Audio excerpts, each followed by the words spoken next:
করছেন মিয়া? আমার আমার জমি নিয়ে, ঠিক আছে, আপনার ছাগল এত গেলে ছাগল মিয়া গাছ খাওয়ানো করছেন মিয়া, ভাই জমি করেন মিয়া, হ্যাঁ কি জমি করছেন মিয়া? আপনার তো মিয়া মিয়া বাপ বাপ।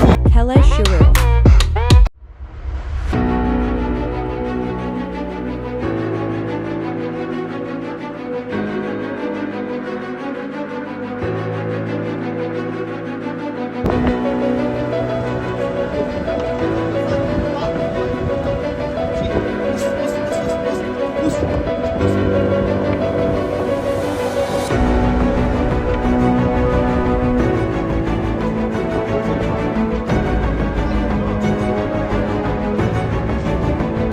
আপনার ছাগল যে আমার ফাও গাছ খাইতেছে, এই জায়গা তো আমার, আমি তো গাছ খাওয়াই, এই জায়গার মিল সবসময় আমি খাওয়াই, ঠিক আছে? এন যে গাছ না খায়। এই নাদিম সাহেব,